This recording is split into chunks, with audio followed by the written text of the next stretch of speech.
All right, welcome back. Today we've got a pretty quick one on dealing with dilution, the concept of just taking a solution, adding water to it, and being able to calculate what the new concentration of the solution is after the water's been added. Or I guess you could do it the opposite. If you let a solution dry out and remove some water from it via evaporation, you could use the same exact idea. So anyway, just the concept of dilution. This one should be a pretty quick and easy one once you get the hang of how this works.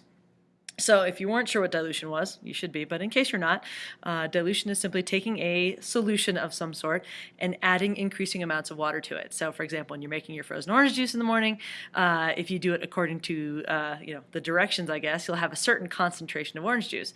If you kept adding water to it, you'd water it down, and we would call that being more dilute. If you had less water that you added to it, we would call that being more concentrated. So that's the basic idea. I know you know what dilution is. Now we got to kind of figure out how the math of this works out. So keep in mind that when we're talking about solutions, that when we're adding more water to it, we're really just adding water. Concentration is all about solutes and solvents, or solutes and solution ratios is a better way to think about it. And when we're diluting something, we're not actually changing the amount of solute at all. The solute itself stays exactly the same. The only thing we're changing is the amount of solvent, or more importantly for us, the total amount of solution that's being created. So our little graphic up here, it's in French, so I hope you feel smarter when you look at it. But if you start off with, say, 12 grams of solute in there, and you keep adding 100 milliliters, 200 milliliters, 300 milliliters of water to it, that solution gets progressively more dilute or less concentrated. So we can use the molarity equation to be able to figure out the concentrations of each of these solutions. And again, we have to figure it out based on total volume of solution, not just the total volume of water that's added to it. So again, molarity is moles per liter, and keep in mind that the more water you add, the bigger the volume, the lower the concentration is. So more dilute has a smaller molarity value, more concentrated has a larger molarity value. So what does this look like when you actually take care of doing this sort of stuff? Again, our units here are moles of solute versus volume of solution. So make sure that you're converting, say, from grams to moles or something along those lines. And we need to compare the before and after molarities of our two solutions. So we got to know what the molarity was before, and then we're going to have to figure out what the molarity is afterwards. So that's kind of between the whole idea between the two of these. So keep in mind, as we're adding water, the moles of solute is going to be constant. The only thing that's changing is the volume of the solution, the amount of water that we're adding. And we're going to take advantage of this fact and do a little math trick. It's going to look like a totally new equation, but it really isn't. It's just a math rearrangement of something. But again, the big idea here is that the moles of solute, the stuff that was dissolved in there, doesn't change at all. It stays exactly the same. We're just diluting it by adding more water to it. So when we do this, we want to think about it, or maybe easier to think about it in terms of before and after beakers. So before, we've got our beaker on the left. It doesn't have that much water in it. It's got a certain amount of solute that's present. And then the after beaker, all we've done is dump some more water in there. Exact same number of moles of solute, just it's swimming around in a bigger pool, so to speak.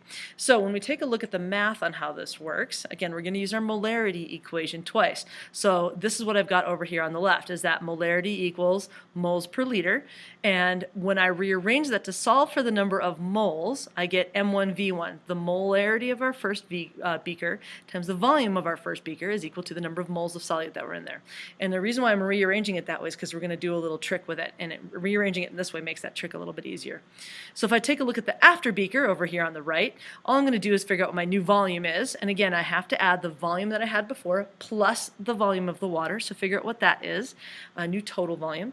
The number of moles is exactly the same. Again, all I've done is add water to it, so now I can calculate my new concentration, which is molarity number 2 is the same moles that I had before divided by the new volume. So we can do this the long way if we're trying to do a dilution equation. Problem number 1, then problem number 2. Or there's actually an easier way. It's a shortcut that combines these two steps into a single step. It looks like a different equation. It really isn't. So here it is up at the top. It's called the called the dilution equation. M1V1 equals M2V2. And all we've done is taken advantage of the fact that the number of moles in each solution are the same. So if the two moles are the same, I can set those two equations equal to one another. So you can kind of see what I've done here over on the left. So beaker number 1, which I'm using the subscript 1s to identify that, the molarity times the volume of the first one is the number of moles of solute in the first beaker. And I can do the same thing with the second one. The moles of the second one are equal to the molarity and the volume of the second beaker. Well, the nice thing is that the moles of solute are exactly the same, so I can set equation number 1 equal to equation number 2, and that's what we get down here is in the middle. We can take the moles of solute right out because it's constant between the two. So we get M1V1 equals M2V2. It's a really nice little shortcut. And what's really nice about this is that you can solve for anything that's missing. It doesn't matter whether you're missing a volume, whether you're missing a molarity, whether it's the before beaker or the after beaker, doesn't matter. You'll have the other 3 items, so you just solve for whichever one is missing, and then it's just algebra after that to figure out how to either multiply or divide to get the answer that you want. So here's a couple of example problems coming up that kind of apply this. So this is a good opportunity for you to, say, grab a piece of paper and a pencil and sketch these out on a piece of paper, see if you can do it. I'll go through and work them out here, obviously, in a second. So let's say you've got 25 milliliters of a 0.500 molar solution of copper 2 chloride. You add 90 milliliters of water to it. So now you know it's going to get more dilute, right? What's the concentration of the resulting solution? So this is where you kind of use your molarity equation, M1V1 equals M2V2, and start plugging in your numbers. Trick here, remember, it's got to be the final volume of the total solution, so you got to add those volumes together. So here's how it looks when I start to solve it out. So this is kind of, I try to sketch it out first. For me, it makes it a little bit easier. I started off with 25 milliliters of this 0.5 molar stuff, and then I dumped 90 more milliliters on top. I'm trying to find M2, the new molarity of the new equation that's there. And the other thing I need to remember is that my new volume is a combination of the other two. I've got 25 mils of the original solution plus 90 mils of the second solution gives me 115 mils, or 0.115 liters. Again, you have to do these in liters. Volumes and molarity are always in liters, so be careful with that. Okay, so let's plug those into our molarity equation. And this is what we get, M1V1 equals M2V2. I put the original solutions on the left and the diluted solutions on the right. Doesn't really matter because they're equal to each other. But I had 0.5 molar of 25 milliliters. Remember, divide by 1,000, so that's 0.025 liters. And then I've got M2, which is what I'm solving for, and it's 115 milliliters, or 0.115 liters. So now it's just a matter of algebra. I'm solving for this M2 in here to try to make sure I know what this one is. The other letters in here, this M and this L and this L, are just units. So kind of keep track. It's hard sometimes, I know, when we've got an abbreviation that's molar, which is an M, and a variable. If it makes you feel better to put an X there, put an X there. It doesn't really matter. Okay, math it out. Here is my solution to my math. These two numbers multiplied together is 0.0125. And then I'm going to divide both sides by this 0.115 to get it kind of over to the other side. And then the last thing I'm going to do is check for sig figs. There's 3 sig figs in my initial problem, so I rounded my answer to 3 sig figs. So my final answer is 0.109 molar, or 0.109 moles per liter is the concentration of my new solution. All right, time for the next one. One more problem like this. We're going to try to do a second one. This is about diluting concentrated acid, something that we do in science sometimes. How many milliliters of 18 molar hydrochloric acid? This is like melt your face off kind of concentrated. How many milliliters of that gnarly concentrated hydrochloric acid do you need in order to prepare 750 mils of 0.20 molar dilute acid? So 0.20 molar dilute acid, it's strong enough that if you got it in your eyes it would hurt, but it's not going to kill you. It's not cool like alien spit kind of acid, but 18 molar, it's so scary, man. I hate that stuff. So get your pencil out, paper out, right? Calculator, see if you can figure it out. M1V1 equals M2V2. So here's my solution. So number one, I'm going to sketch out my problem just to make sure I kind of know what's going on. I'm going to need 18 molar solution. And this is what I've got. My total solution is 750 mils, and I've got 0.2 molar of that total solution. That's my diluted solution, and I'm trying to actually work to the other side, figure out the concentrated part.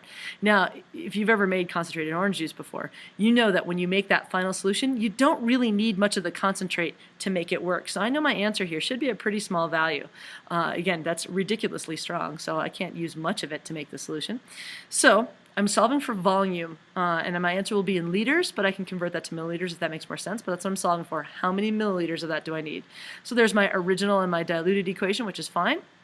Again, it doesn't matter which side you put on which, as long as I've got the matching ones on each side. So here I've got 18 molar, and I need to know how much of that volume I need. And then on the right side, here's my final solution. I've got 0.750 liters, 750 milliliters divided by 1,000, and then my concentration of that was 0.2 molar.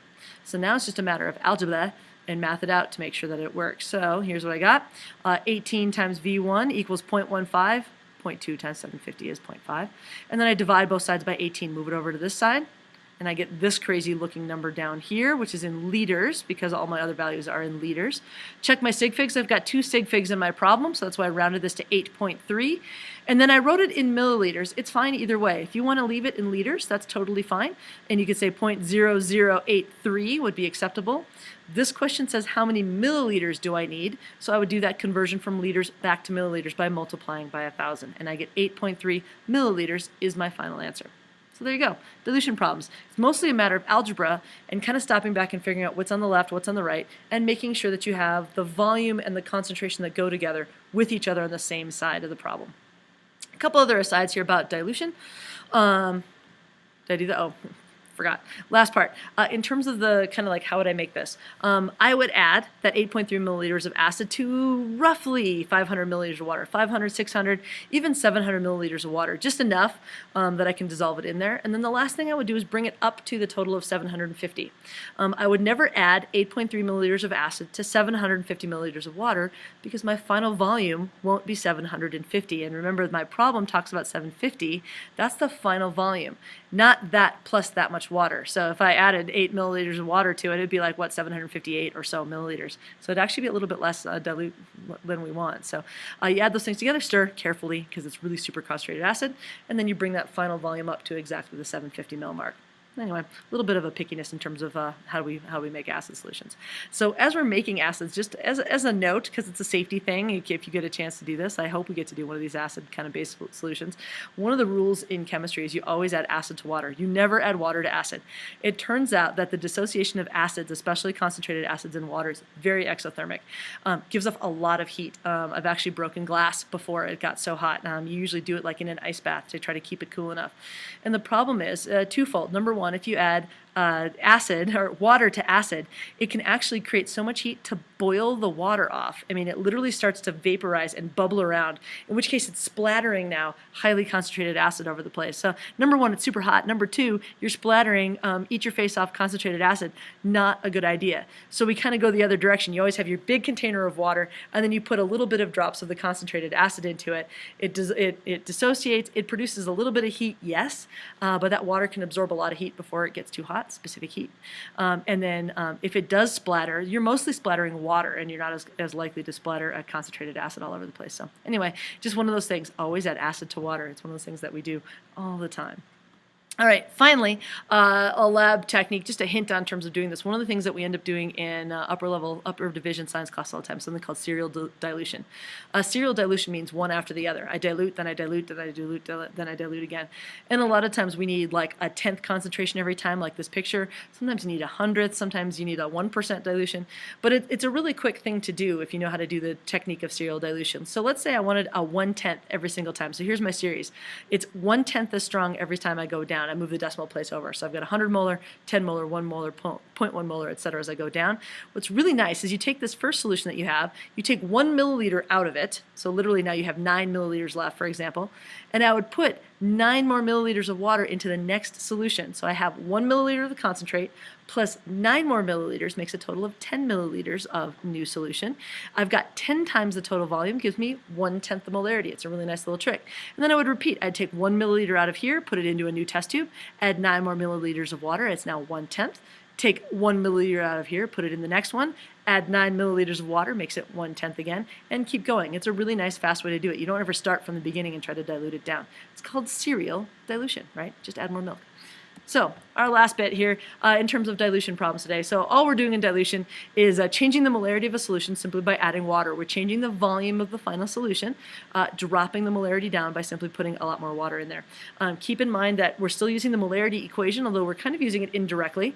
We're using that concept that molarity equals moles per liter.